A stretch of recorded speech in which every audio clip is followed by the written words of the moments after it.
우리에게 주시는 하나님의 말씀은 아모스 7장 10절부터 17절까지의 말씀입니다. 구약성경 1281쪽입니다. 함께 읽겠습니다. 때에 베델의 제사장 아마샤가 이스라엘의 왕 여로보암에게 보내어 이르되 이스라엘 족속 중에 아모스가 왕을 모반하나니 그 모든 말을 이 땅이 견딜 수 없나이다. 아모스가 말하기를 여로보암은 칼에 죽겠고 이스라엘은 반드시 사로잡혀 그 땅에서 떠나겠다 하나이다. 아마샤가 또 아모스에게 이르되 선견자야, 너는 유다 땅으로 도망하여 가서 거기에서나 떡을 먹으며 거기에서나 예언하고 다시는 베델에서 예언하지 말라. 이는 왕의 성소요 나라의 궁궐임이니라. 아모스가 아마샤에게 대답하여 이르되 나는 선지자가 아니며 선지자의 아들도 아니라 나는 목자요 뽕나무를 재배하는 자로서 양떼를 따를 때에 여호와께서 나를 데려다가 여호와께서 내게 이르시기를 가서 내 백성 이스라엘에게 예언하라 하셨나니 이제 너는 여호와의 말씀을 들을지니라.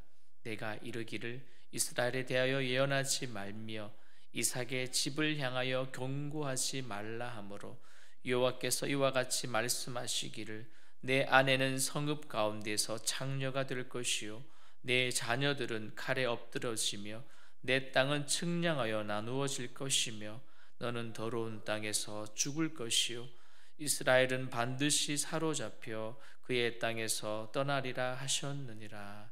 아멘. 아모스는 지금까지 이스라엘의 사회적 그리고 종교적 죄에 대해 신랄하게 비판하여 언약 백성으로서 기본적인 윤리를 회복할 것을 계속 촉구하였습니다.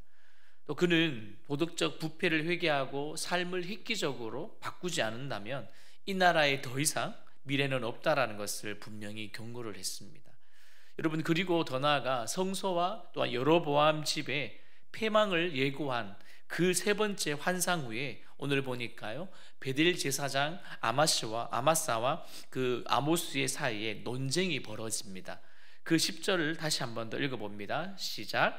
때에 베델의 제사장 아마샤가 이스라엘의 왕 여로보암에게 보내어 이르되 이스라엘 족속 중에 아모스가 왕을 모반하나니 그 모든 말을 이 땅이 견딜 수 없나이다. 아멘. 여러분, 아마샤가 지금 반기를 든 것은요 매우 자연스러워 보입니다. 그는 지금 아모스의 그 선언에 그 불편한 기색을 숨기지 않았습니다. 여러분, 우리의 감정을 숨기지 않고 표현하는 것, 그거 나쁘지 않은 거죠. 자연스러운 겁니다. 근데 때로는 여러분 사회생활을 한다든지 직장생활을 한다면 어떻게 내 속마음을 내심을 다 드러내겠습니까? 그래서 때로는 감추기도 하고 아닌 척도 하죠. 그로 인하여 힘들 때도 있지만 오늘 어쨌든 그는 불편한 기색을 숨기지 않았습니다. 죄를 지적하는 그 아모스의 말에는요 그는 관심을 두지 않았고 오히려 여로보암이 칼에 죽는다, 또 백성들은 포로가 되어진다, 심지어 이방 나라로 끌려간다라는 그 말에 그는 발끈하였습니다. 여러분, 지도자들이요 참 선지자를 통해 선포된 그 하나님의 신탁에 귀를 기울이기를 거부할 뿐만 아니라 당시에 더 나아가 그 말씀 선포를 방해하기도 하였고, 그러다 보니 그 당시의 종교가 얼마나 부패했는지를 우리는 충분히 알 수가 있습니다. 그러므로 이스라엘의 종교의 주체이신 하나님의 심판이 이스라엘에게 임하는 것은 당연한 일인 것이고, 또한 하나님의 심판을 정당화하는 차원에서 오늘 이 이야기에서 아모스가 보다 더 아마샤가 더 중요한 위치에 그 아모스가 차지하고 있다는 것은요 우리는 부인할 수 없는 사실인 것 같습니다. 여러분, 지도자가 잘못되어서 때로는 지도자가 바른 말을 하지 않는다면 누군가는 바른 말을 하기 위해서 나서지 않겠습니까? 오늘 심지어 그 아마샤가 해야 될 그 일을 오늘 아모스가 하고 있는 것 같습니다. 그래서 12절에서 아마샤는요 아모스를 이렇게 말합니다. 선견자여라고 부르고 이 땅을 떠나라 라고 명령을 합니다. 밑에 보니 이 나라가 더 이상 참을 수가 없다 라는 말이죠.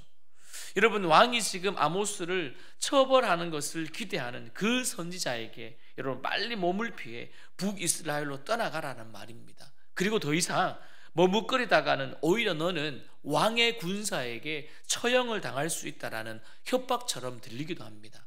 또한 앞으로 예언을 하려면 어디서 하라고요? 고향인 너의 땅, 즉 남유다에 돌아가서 하고 거기서 빌어먹어도 그곳으로 가서 빌어먹으라는 그런 권면을 그에게 하고 있습니다. 13절 말씀에 이렇게 기록되어 있지요. 다시는 베델에서 예언하지 말라. 이는 무엇이라고요? 왕의 성소요 나라의 궁궐임이니라. 이 대목에서 놀라운 점은요, 이제 베델이 더 이상 하나님의 성소로 작동하지 않는다는 사실입니다. 현실적으로 생각해 볼까요? 현대판으로 말하면 이 강단에서 하나님의 말씀이 바르게 선포되어야 되는데 그 기능을 못하고 있다는 거죠. 마태복음 21장에서 예수님께서는요, 성전에 들어가셔서 다음과 같은 행동을 하셨습니다. 성전 안에서 매매하는 모든 사람들을 내쫓으시며 돈 바꾸는 사람들의 상과 비둘기 파는 사람들의 의자를 둘러 엎으시고 그들에게 이르시되 기록된 바 내 집은 기도하는 집이라. 일컬음을 받으리라 하였거늘 너희는 강도의 소굴로 만드는도다 하시도다. 여러분, 충분히 여러분 기억나시죠? 그 장면 말입니다. 내 집은 기도하는 집이라 일컬었는데 왜 너희들은 지금 그곳을 도둑의 소굴로 만들었느냐? 여러분, 아마샤는요 지금 왕의 성소라고 하는 그곳을 나라의 신전이고 라고 말하며 베델을 왕권을 위한 그 장소로 그는 전락시켰다는 거죠. 예배를 드리고 하나님을 만나는 그곳이 되어야 하는 곳을 지금 어떻게 해요? 정치적으로 자기가 원하는 유익으로 만들어버렸습니다. 더 나아가요, 이제 베델에서 이루어지는 그 제의도 결국은요 왕권을 뒷받침하는 행사에 불과했습니다. 행사 말입니다. 어쩌면 이것은요 여로보암 그 1세가 베델에 금송아지를 세울 때부터 아마도 이렇게 되었다라고 말할 수 있지 않겠습니까? 여러분, 예배를 드리는 곳은 예배를 드리는 기능만 해야 합니다. 여러분, 이 장소는요 하나님을 예배하는 곳 아닙니까? 여기서 뭔가 이루어지는 것은요 어떤 것도 아니죠. 예배를 위한 장소, 유일한 장소. 그래서 하나님은 정한 장소에 정한 시간에서 정한 예배, 바른 예배를 원하시는 것입니다. 그래서 우리가 줄 성수를 하는 것이죠. 여러분, 그렇다면 이제 남유다로 가는 그 백성들을 막기 위한 그 당시의 금송아지, 그리고 결국 왕권을 유지하기 위해서 종교를 사용하고 그것을 유용하였던 그 당시에 그 상황을 어떻게 아모스 선지자를 하나님은 세우셔서 그렇게 말씀하셨을까요? 이제 아모스의 답변을 보십시오. 그의 답변은 두 단락으로 나눠져 있습니다. 먼저는요, 아모스는 예언자 학교의 출신이 아닙니다. 더 나아가 예언을 직접적으로 하는 그런 사람도 아니라는 뜻이죠. 그런데도 자신은 신분과 상관없이 하나님의 명령에 따라 예언 활동을 이렇게 설명합니다. 우리 14절과 15절을 함께 읽습니다. 시작.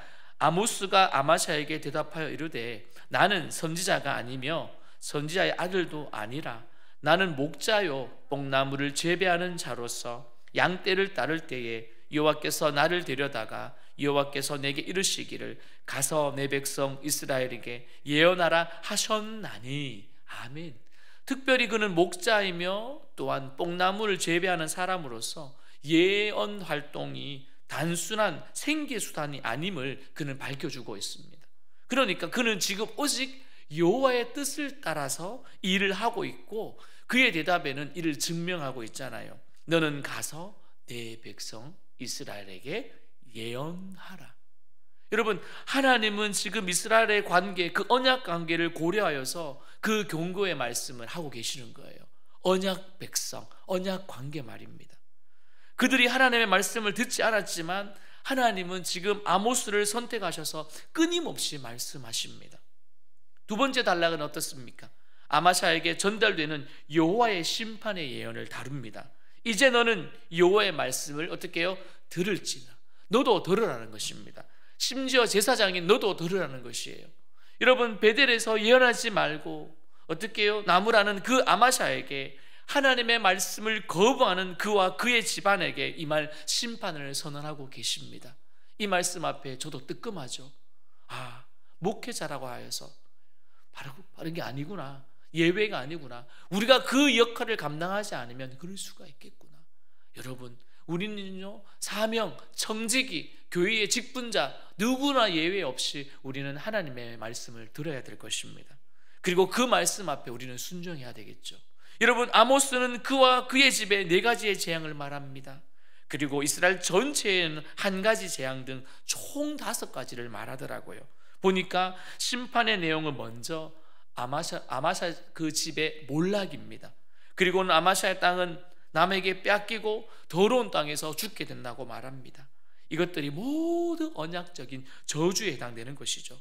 신명기 28장 30절이 기억이 났습니다. 그 말씀을 보니 이렇게 되어 있더라고요. 내 여자와 약혼하였으나 다른 사람이 그 여자와 같이 동참할 것이요, 집을 건축하였으나 거기에 거주하지 못할 것이요, 포도원을 심었으나 내가 그 열매를 따먹지 못할 것이며, 부질없는 일이 되어버렸습니다. 수고가 헛되어 버렸습니다. 여러분, 오늘 내용에도 동일합니다. 아내가 창녀가 된답니다. 그리고 침략자에게 강제로 폭행을 당한답니다. 또한 그들의 손에 죽게 될 것이고 어찌할 수 없어 그 몸을 내어줄 수밖에 없는 행위를 하게 된답니다. 여러분, 생각해 보십시오. 여러분, 참으로 비참한 상황이 앞으로 일어날 것을 그는 귀 기울이지 않고 있다는 사실입니다. 우리는 어떻습니까? 마지막 때가 있을 것이다, 여호와의 날이 있을 것이다, 그 날에는 주의 심판이 있을 것인데 의인들은 구원의 날이 되겠지만 악인들은 멸망받는 날이 될 것이다. 여러분, 마지막 때가 가까운 이때에 우리는 무엇을 해야 되겠습니까? 베드로전서는 3장에서 이렇게 말합니다. 더욱더 정신을 차리고 기도하라고 말합니다. 피차 더 사랑하라고 말합니다. 더욱더 서로를 대접하고 더욱더 서로를 봉사하며 나아가라고 말합니다. 사랑하는 성도 여러분, 아모스는 사람의 관심과 하나님의 말씀을 조울질하지 않고 당당하게 전하고 있습니다. 여러분, 하나님의 부르심 앞에 순종한 아모스의 모습을 보면서 우리는 어때야 될까요? 오늘 하루도 동일하게 우리도 오롯이 하나님의 말씀에 순종해야 되겠지요. 들은 말씀에 여러분의 각자에게 울림이 있을 것이고, 그 말씀 앞에 여러분이 또 느끼는 바가 있다면 오늘도 머무는 곳에서, 또 여러분이 있는 곳에서 여러분 주저하지 마시고 하나님의 말씀에 온전히 순종하며 살아가는 저와 여러분이 되어지기를 주님의 이름으로 축원드립니다.